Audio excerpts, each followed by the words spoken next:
because whenever I'm dating, thinking, well, are we going to get married? Are we going to get married? Well, is this the person I'm supposed to marry? Am I going to marry them? Where are you living? You're trying to live in the future, and you can't live in the future. And so we separate the goal and the purpose of dating. Michael, welcome to Focus on the Family. Thank you for having me. Okay, now this dating expert thing, that's quite a label, but you did date quite a bit in college, it sounds like. Well, yeah, you got to understand that I was looking for a believer, and I grew up in St. Louis, and there wasn't a plethora of believers there. That wasn't the buckle of the Bible Belt, at least not ones I was attracted to. But I get to Baylor University in Waco, Texas, and the scales fall from my eyes, and I see that it is good. And this is the motivation for going to Baylor? Well, it's funny you say that, because I honestly, with God as my witness, did not notice that in my visits prior. It wasn't until I showed up for orientation that I was like, oh my goodness, gorgeous, godly women everywhere. And what was your major at Baylor? Well, I was a business major. Okay. Yeah. This is like a commercial for Baylor. There you go. And we love Baylor, but that's funny. Yeah, so I maybe went out with maybe 30 different girls my freshman. And what was your purpose then? What were you, just to have fun, or what was going on? Well, I mean, I wanted a girlfriend really bad. And again, because you wanted to get married, or just wanted a girlfriend? Honestly, because I wanted a girlfriend. Okay. And marriage was not really a thing that I thought about consciously until my mom gave me a marriage book Christmas of my junior year in college.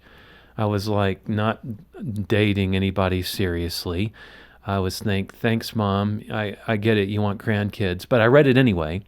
And reading that marriage book, it changed my whole perspective on what marriage was, from the gateway to guilt-free sex to maybe something a lot bigger than that, which then changed my perspective from what I was looking for in a girlfriend, for like, wow, no, I want to be married. And so then, instead of looking for a playmate, I thought I want to look for a teammate. And it just so happened that while I was trying so hard to get all these other girls to fall for me, which if anybody's watching the video, they can see that was a long shot, and it didn't happen. Meanwhile, I had this great friendship with this girl named Julie. And so I come back to Baylor second semester of junior year, and I'm like, teammate. Yeah. And I always thought she was cute, and suddenly she became gorgeous, and she agreed to date me seriously, and we did it because we wanted to get married. So let me ask you this. How can couples build that kind of relationship and also direction to aim toward a mission in their dating and then in their marriage? Well, I think it begins with first, and in my book, I give like 10 what we call DTP talks. You've heard of the DTR talk, right? Mm-hmm. Define the relationship. Well, the DTP talk is, why don't you define the person first? And one of those DTP talks, defining the person, is what sense of calling do they have on their life already? And I had a calling on my life. I before I knew I wanted to be married, I knew I wanted to go into the entertainment business. I had very specific ideas about that. Am I doing that now today? No, but I did for several years in the Christian music industry. But I think that Julie liked that. I wasn't just getting a business degree. I wanted to work somewhere. Yeah, you had a purpose. No, I had. Meanwhile, I mean, I could see that she had a missions mindset too. She didn't have something quite as specific as that. But to answer your question, it starts with the dater actually having a sense of calling on their life already.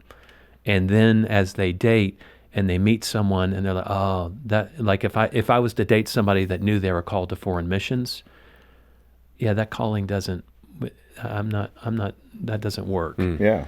Yeah, we had that actual thing rise up in our relationship. We started off as friends, and I think you endorsed that approach, because I figured, like, what's the worst? I get a friend out of this deal. Mm-hmm. But there was, at one point before we got married, my wife said, I really feel called to the mission field. And I had to say, I don't feel called. I don't even know what that means. But if God tells me to do something, I will do it down the road. I mean, I'm not going to resist whatever he has to say. So go back to the friendship thing and talk about the importance of laying that that foundation of being a friend. Yeah, well, because whenever I'm dating, thinking, well, are we going to get married? Are we going to get married? Well, is this the person I'm supposed to marry? Am I going to marry them? Where are you living? You're trying to live in the future, and you can't live in the future. And so we separate the goal and the purpose of dating. Mm-hmm. And the goal, yes, is marriage. In fact, if you look in the definition of Friends First Dating, we say the goal is a life-giving, lifelong marriage. So that's the goal. But that's not the purpose. The purpose of dating is growing a friendship that might get you there. And again, you said you did this. It sounds like intentionally. Mm-hmm. Julie and I did this unintentionally. But bottom line, we grew this friendship, and it's like once the friendship like kind of caught fire. In fact, we'd say, it felt like falling in love, but really we more or less grew in love because we had this friendship that was just so close, so connected. Even coming here today for this broadcast, my wife and I laughed over 2 or 3 stupid, silly. If you would have been in the car with us, you probably wouldn't exactly been exactly on the same page. But that's the friendship we have. Mm. So when you can encourage them, no, the focus is not, are you going to get married? Is this the person going to marry? Are you going to marry? No, the focus is, how is that friendship working?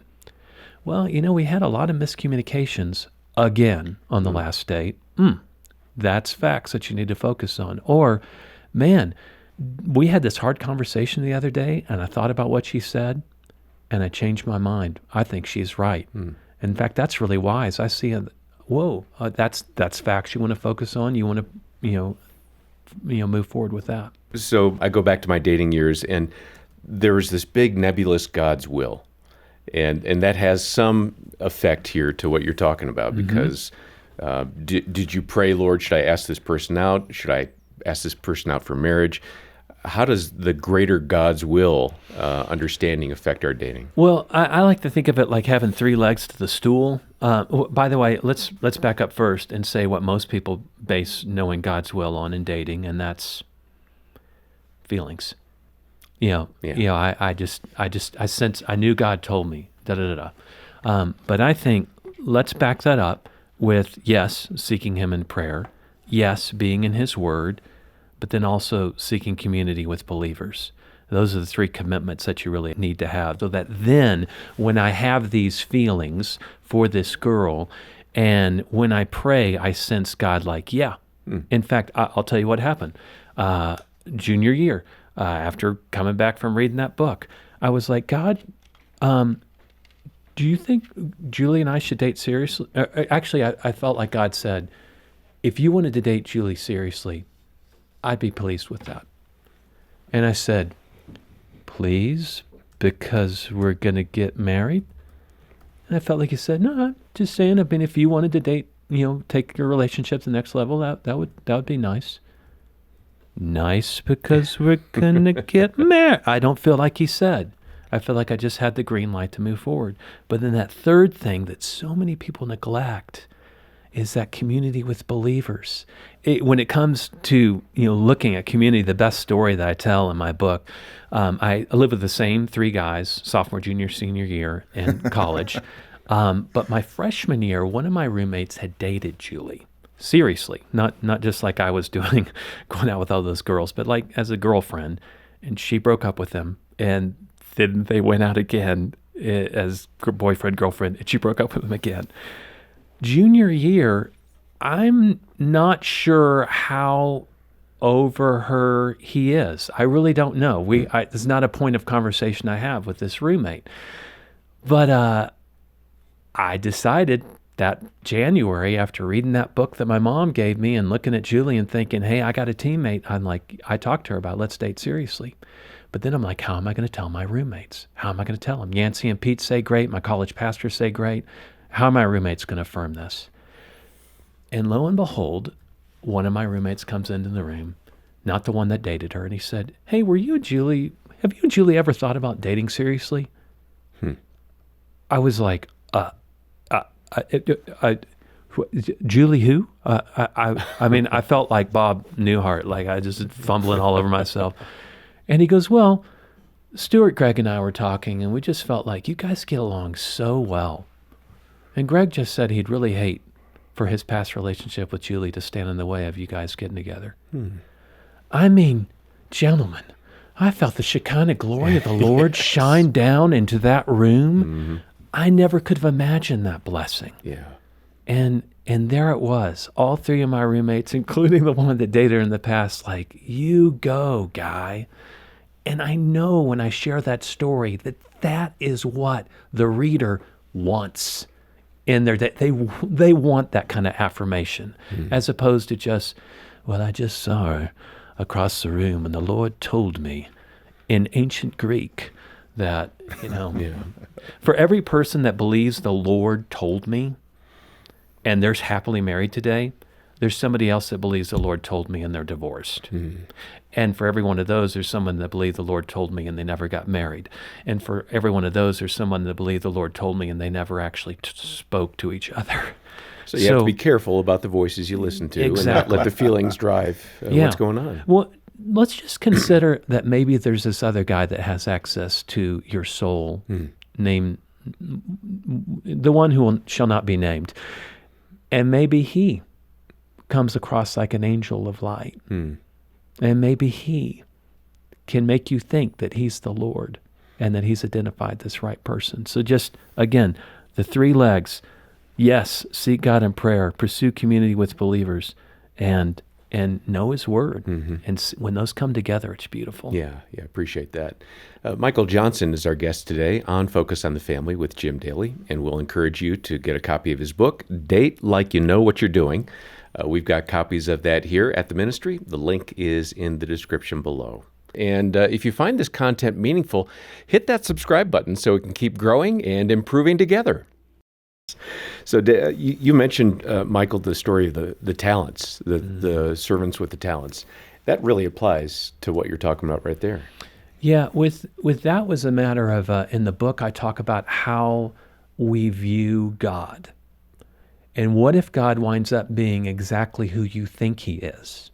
For instance, the two first guys with the talents, the 5 and the 2, they apparently thought he was going to be a good guy, and so they went and they made double what they had. The last servant that just got the 1 talent said, I knew you to be a hard man, reaping where you do not sow and gathering where you scattered no seed, and so I hid my talent. Well, let's see. Who did the master wind up being? To the first 2 people, he wound up being exactly who they thought he would be. And they were rewarded. To the last guy, the master wound up being exactly who he thought he would be. Yeah. And he did take away his talent. What's interesting is he said, even though that servant said, you just want to keep it for yourself, what did the master do with that 1 talent? Give it to the one that has the 10. Because God doesn't need anything from you. He's just fine. He wants us to give this part of our lives over to him. This dating part so that he can bless us. And not out of fear, but out of maybe righteous anticipation? Yeah, trust. This is a good master. Let me ask you about cohabiting, because that's a big issue in the church today, where, the idea is, if we can just kind of test drive this relationship, see if we can live in the same room day after day and all those things that go with that. The data on it is very bad. Yeah. That's the most critical component of this. I don't recall exactly the number, but it's a high percentage of couples that don't survive that to make it into marriage. Now, you might be saying, well, that proves the point then. There's something binding about marriage that is not binding about cohabitation. And that's the big difference, is that cohabitation can break apart because I get up and I don't feel like being engaged with you anymore, being involved with you anymore. Whereas marriage, there's a commitment there that's so critical that even though I don't like being here right now, I'm married to you. I got to figure it out. Yeah. And that's a bond that goes beyond cohabitation, which is probably why so many cohabitors don't make it. Yeah. It's an entirely different mindset. It's the try before you buy mindset, which is so different from the decision I made, the decision you gentlemen made when you're like, I'm giving my life to you. I'm pledging my life to you. I'm going to love, honor, and serve you however I can. Why in your 20s does it feel so logical and so mature, though, to try this out? Because it does, I mean, it does look like it makes sense. Like why would I want, like, we wouldn't do it with a roommate. I'm going to commit to living with you for the rest of my life. No, we'll see how this works. But the reality is, even if you get along with someone really well for 5 years, it doesn't mean you're going to get along with them really well for your lifetime. Many married people do that. So what is the difference between cohabiting for 5 years before you marry versus just getting married and being married 5 years? And it does. You really have to have a sense of commitment. And again, that's one of the things we talk about in the book, is not so much like, oh, let's move in together and let's see if this works. But no, you want to find someone who already has shown that they can commit, because when you hear about their work situation, they're committed. When you see the friends that they hang out with, they're committed. They aren't bouncing from church to church or young adult group to young adult group. They're committed. And it is that quality that makes a marriage last. It is not how well you mesh together, because we all three at this table and you listening know several couples that are very happily married that have so little in common, but they just make it work. And other couples that, like, they split apart and you're so surprised because they seem just perfect. So I understand it makes sense. It looks like it makes sense to move in together, but really you really test the relationship by seeing, will this person wait? Well, but the most important thing is coming back to, what must I do to honor God in this relationship, in every relationship? And, I think in my 20s, that's what I began to realize. It's back to what you said at the very beginning. Did you ask me about dating her? I mean, did you ask me about marrying her? That's what it is. And then you've got to curtail that appetite until you find that person that will be the potential mate, and then behave yourself beforehand. So I just feel like that's part of honoring the Lord. And then he honors you and blesses you for doing that. And maybe not like you think. This is not, prosperity gospel, right? But it's just, no. When I obey, I am going to be blessed.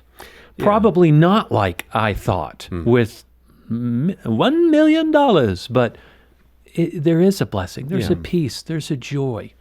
Michael, as you were speaking, I was thinking about a mindset that we have in that try it before you buy it mindset of living together. It seems like there might be this mindset of, there's a reason, there's another reason. Oh, and when they do that, I really am thinking, I'm filling my bucket, if you will, with reasons that this isn't going to work out. Whereas when you're married, the mindset is, I got to figure this out. Yeah. You think that might be part of some of the challenges? 100%. Absolutely. What does it mean to be emotionally healthy in Christ so that you can do this in a God-honoring way? Emotionally healthy in Christ that's big. What does that mean? Confidence in him, peace in you. You're not acting like a squirrel. You're not. You mean like being my freshman year? Yeah, maybe like your freshman year. I don't want to say it that way, but you're just moving around, and as we're talking, I'm just talking about those, again, 20s, maybe 30 something now, because people are marrying a little later. But it's just that maturity, just settling in. So you do know what you're wanting. You do know you want to get married. You don't want to do this life single. Both are fine before the Lord. The Scripture's pretty clear about that. So the point is, begin to act on that. You're now an adult. You've got to think through these things so that you're not acting like a child and behaving like a child, but you're thinking through, what's my responsibility? Am I emotionally mature in Christ? Wow. That is a good question for a 20-something. Yeah. And if not, how do I get there? Yeah. Well, and I look at that in my relationship with Julie. If Julie and I, if we would have dated seriously my freshman year, it would have been probably the same train wreck that my roommate encountered dating her. And it wouldn't have been her. It would have been me. Because I told you I showed up at college like I want a girlfriend.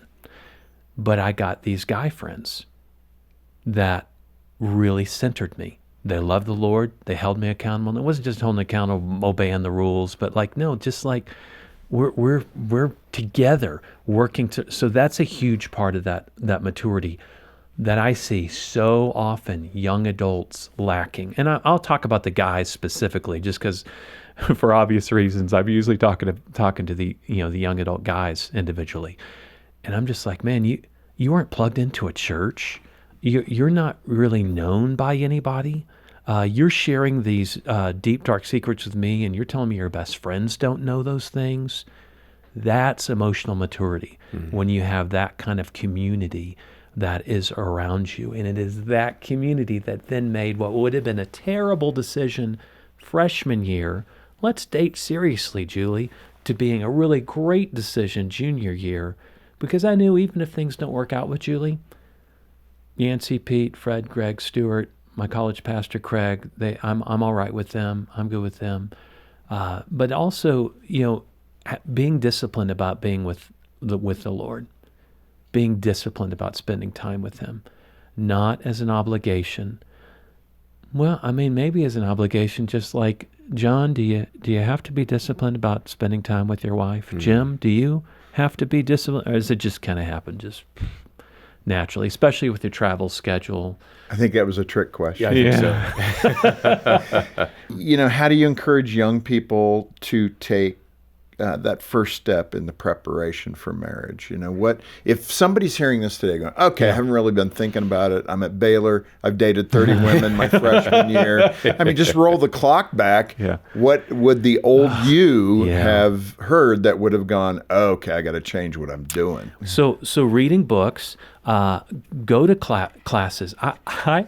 What if young adult guy in, let's say you're 30, and what if you went to a marriage seminar and people are like, well, we're your spouse. And you're like, well, actually, I'm just trying to learn things ahead of time. And what if one of those married couples had a phone with a number in it of a single girl that they were like, oh my word, she needs to meet that. Now I'm joking a little bit, but seriously, do some online things. So go to class, and talk to experts. Who are the experts? We call them rock stars around Future Marriage University, but people that have been married 30 plus years, that when you look at their marriage, you're like, I want that.